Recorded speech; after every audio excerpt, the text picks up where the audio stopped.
देखा आपने अभी हरियाणा की राजनीति में एक सियासी धमाका। कांग्रेस की नेता रही किरण चौधरी और उनकी बेटी श्रुति चौधरी ने कांग्रेस छोड़कर बीजेपी में शामिल हो गई हैं। अब सवाल ये उठते हैं कि किरण चौधरी और श्रुति चौधरी क्यों कांग्रेस छोड़ी और क्यों वो बीजेपी में शामिल हुई, और इससे फायदा किसको होगा? क्या कांग्रेस को फायदा होगा या नुकसान होगा, या बीजेपी को फायदा होगा या नुकसान होगा, या किरण चौधरी को कोई फायदा या सियासी नुकसान होगा? क्या होगा? इन्हीं सब बातों पर, सवालों पर आज हम विश्लेषण कर रहे हैं। नमस्कार, मैं इंद्र मोहन शर्मा बेंगलुरु से। स्वागत है आपका परत दर परत व्यू चैनल में। बात करते हैं किरण चौधरी और उनकी बेटी श्रुति चौधरी की, जो कांग्रेस छोड़कर बीजेपी में शामिल हुई हैं। आज नई दिल्ली में केंद्रीय मंत्री मनोहर लाल खट्टर और हरियाणा के मुख्यमंत्री नायब सिंह सैनी और हरियाणा के कांग्रेस के वरिष्ठ नेता तरुण भंडारी की नेतृत्व में वो बीजेपी में शामिल हो गई है।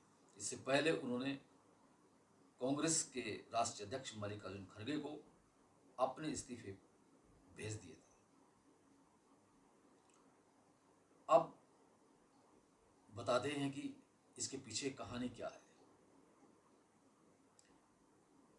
चौधरी बंसीलाल की पुत्रवधू हैं किरण चौधरी, जो कि हरियाणा के मुख्यमंत्री भी रहे थे और केंद्र में रक्षा मंत्री भी रहे थे। कांग्रेस में एक अपना बहुत अहम स्थान रखते थे, लेकिन कांग्रेस से जब उनकी बिगड़ गई तो उन्होंने हरियाणा विकास पार्टी बनाई और उसके बाद बीजेपी से मिलकर के सरकार भी बनाई। लेकिन जिस तरह से उनके कड़वे अनुभव बीजेपी के साथ रहे, उन्होंने उस वक्त खूब बयान किए थे कि और किसी पे भी विश्वास कर लेना, लेकिन इन बीजेपी वालों के साथ कभी विश्वास न करना, ये कभी भी धोखा दे सकते हैं। उसी बंसीलाल की पुत्रवधू किरण चौधरी हैं, जो कि स्वर्गीय सुरेंद्र सिंह की पत्नी हैं, और उनकी बेटी श्रुति चौधरी, जो कि सांसद भी रह चुकी हैं भिवानी महेंद्रगढ़ से। आज वो दोनों कांग्रेस छोड़कर बीजेपी में शामिल हो गई हैं। अब इसके पीछे कहानी क्या है, क्यों वो शामिल हुई है? दरअसल जब बीते दिनों राज्यसभा सदस्य का चुनाव हरियाणा में होना था, तो उस वक्त कांग्रेस की ओर से अजय माकन उम्मीदवार थे, जबकि बीजेपी के समर्थन में एक निर्दलीय प्रत्याशी के रूप में कार्तिकेय शर्मा थे। और उस मुकाबले में कार्तिकेय शर्मा सिर्फ एक वोट से जीत गए थे, और वो इसलिए कि क्रॉसिंग वोटिंग की वजह से। और जो क्रॉसिंग वोटिंग जो हुई थी, उस वक्त जो एक वोट उनको मिला ज़्यादा, आरोप है कि वो वोट किरण चौधरी का था।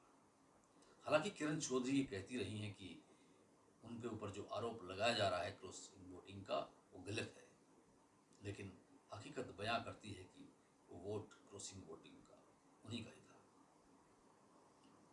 उसके बाद कांग्रेस में जो जिस तरह से गुटबाजी रही है, और फिर भूपेंद्र सिंह हुड्डा के साथ उनकी 36 के आंकड़े सियासी तौर पर रहे हैं, चूँकि वो शैलजा के साथ और रणदीप सुरजेवाला के साथ ज़्यादा रही हैं।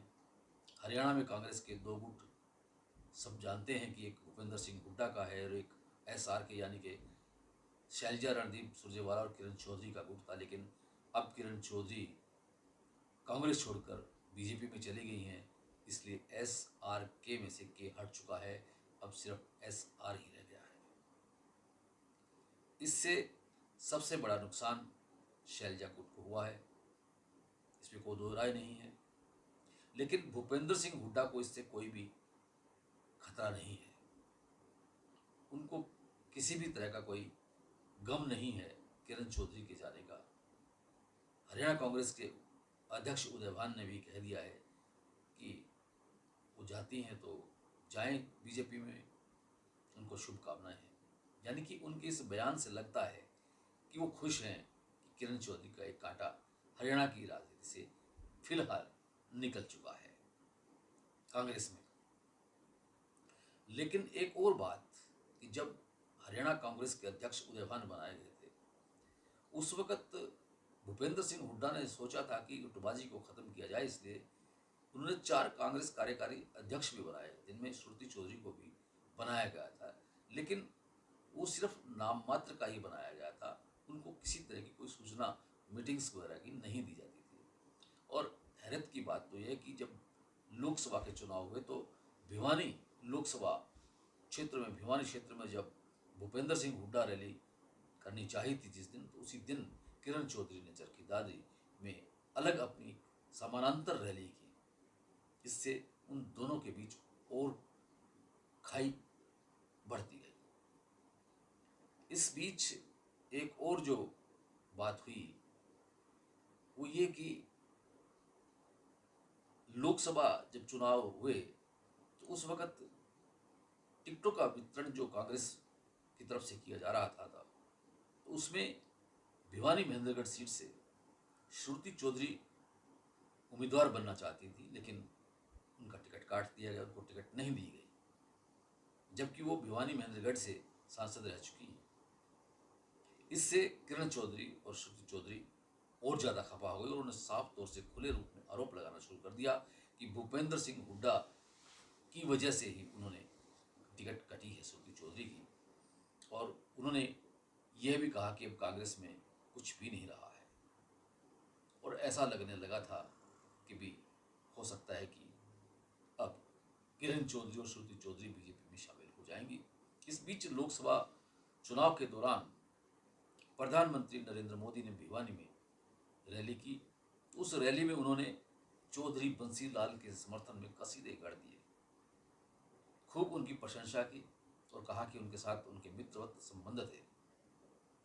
लेकिन जो बंसी लाल के जानकार हैं, जो उनके करीबी हैं, उनको पता है कि किस तरह से जब चौधरी बंसी लाल कांग्रेस से नाराज होकर कांग्रेस छोड़कर उन्होंने अपना हरियाणा विकास पार्टी बनाई थी और बीजेपी के साथ जब सरकार बनाई थी तो किस तरह से उनकी सरकार को बीजेपी नहीं तोड़ी थी। और उस वक्त बंसी लाल ने कहा था कि आप किसी पर भी विश्वास कर लेना, लेकिन इन बीजेपी वालों पर कभी विश्वास नहीं करना। आज उन्हीं की पुत्र वधू, उन्हीं के बेटे चौधरी स्वर्गीय सुरेंद्र सिंह की पत्नी किरण चौधरी और उनकी बेटी श्रुति चौधरी कांग्रेस छोड़कर बीजेपी में चली गई हैं और वो कहती हैं कि वो चौधरी बंसी लाल की विरासत को और आगे बढ़ाएंगे। सवाल उठता है कि चौधरी बंसी लाल की जो विचारधारा थी, क्या उस विचारधारा को वो बीजेपी में आगे बढ़ा सकती हैं? एक वो कट्टर ईमानदार, एक अच्छे प्रशासक के रूप में जाने जाते रहे हैं चौधरी बंसी लाल, लेकिन आज बीजेपी में क्या हो रहा है, क्या उथल पुथल हो रही है? क्या वो बीजेपी वही बीजेपी अब रह गई है जो कभी आरएसएस और बीजेपी के साथ रही थी? और अब वो दो गुटों में बढ़ चुकी है। एक वो हैं जो आरएसएस और बीजेपी के साथ हैं, और एक वो हैं जो आयातित हैं, जो विभिन्न राजनीतिक दलों से आयातित किए हुए नेता हैं। उनके सहारे आज बीजेपी चुनाव जीत रही है और सत्ता पे काबिज होना चाहती है। अब आगे लोकसभा चुनाव के बाद विधानसभा चुनाव भी होने हैं, तो उन्हीं की तहत हो सकता है कि किरण चौधरी को ये लालच दिया गया हो कि उनको राज्यसभा का सदस्य बना दिया जाएगा और श्रुति चौधरी को तोशाम से टिकट दे दी जाएगी। उधर कुलदीप बिश्नोई जो हैं, जो भजन लाल के बेटे हैं, उन्होंने अमित शाह से मुलाकात की है अपनी पत्नी को साथ लेकर के, और वो चाहते हैं कि वो उनको राज्यसभा सदस्य का चुनाव करवाया जाए, उनको उम्मीदवार बनाया जाए। वहीं इधर चौधरी देवीलाल के बेटे रणजीत सिंह भी ये चाहते हैं कि उनको राज्यसभा सदस्य का उम्मीदवार बनाया जाए। तो इस तरह से ये जो बड़े घराने हैं राजनीतिक, चाहे वो चौधरी देवीलाल का हो, चाहे वो बंसीलाल का हो, चाहे वो भजनलाल का हो, वो अब बीजेपी पर ही दारोमदार होते जा रहे हैं। और केवल एक मनोहर लाल ऐसे चौथे लाल हुए जो हरियाणा की राजनीति में और देश की राजनीति में उभर कर सामने आए हैं। वो पहले मुख्यमंत्री बने हरियाणा के और 10 वर्षों तक करीब उन्होंने राज किया और अब वो केंद्रीय मंत्री बन चुके हैं। तो वो अन्य तीनों लालों पर भारी पड़ रहे हैं। उन 3 लालों के जो लाल हैं वो आज ज़्यादातर मनोहर लाल के तरफ आकर्षित हो रहे हैं, उनके गुणगान कर रहे हैं। अब देखना यह है कि श्रुति चौधरी और किरण चौधरी बीजेपी में तो आ गई हैं, लेकिन क्या उनका भविष्य उज्जवल रहेगा बीजेपी में आकर या नहीं? क्योंकि बीजेपी में जो भी कांग्रेस छोड़ करके आए हैं अभी तक इतिहास बता रहा है कि उनके साथ कोई बहुत बढ़िया नहीं रहा है। बात कर लें अगर चौधरी वीरेंद्र सिंह की, वो कांग्रेस छोड़कर बीजेपी में गए, अब बीजेपी में छोड़कर कांग्रेस में आ गए। हालांकि उनके बेटे ब्रिजेंद्र सिंह जो IAS VRS लेकर के उनको बीजेपी में ज्वाइन करा करके हिसार से सांसद भी बनवाया, लेकिन इस बार जब टिकट कटने को आ गई तो वो बीजेपी छोड़कर कांग्रेस में आ गए, लेकिन उनको फिर भी टिकट नहीं मिली। और इधर जो रणजीत सिंह हैं वो कांग्रेस में थे, उनको टिकट नहीं मिली।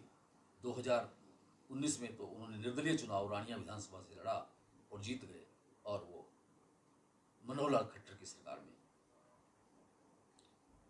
मंत्री बन गए, बिजली मंत्री बन गए। और अब की बार लोकसभा के चुनाव में हिसार लोकसभा सीट से उनको बीजेपी का उम्मीदवार बनाया, लेकिन वो पराजित हो गए। इधर भजनलाल के बेटे कुलदीप बिश्नोई और कुलदीप बिश्नोई के बेटे भव्य बिश्नोई बीजेपी में आकर के अभी तक एक ऊंचे मुकाम पर नहीं आ पाए हैं। एक रोक सी लग चुकी है उनकी सियासत पर। तो क्या ऐसे में किरण चौधरी और श्रुति चौधरी का राजनीतिक भविष्य बीजेपी में उज्जवल होगा? ये आने वाला वक्त बताएगा। विश्लेषण कार्यक्रम में आज इतना ही। कल फिर किसी नए मुद्दे के साथ आपसे रूबरू होंगे। तब तक के लिए इंद्र मोहन शर्मा को इजाजत दीजिए। और अगर ये चैनल परत अभी तक आपने सब्सक्राइब नहीं किया तो कर लीजिए। बेल आइकन के बटन को ऑन करके क्लिक कर लीजिए, ताकि जब भी हम कोई करंट मुद्दे पर शो करें और उसको यूट्यूब पर अपलोड करें तो उसका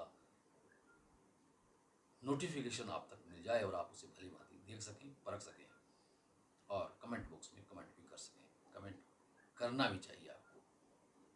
आप कमेंट करेंगे तो पता चलेगा कि आपको क्या पसंद है। आपका बहुत बहुत धन्यवाद, बहुत बहुत शुक्रिया।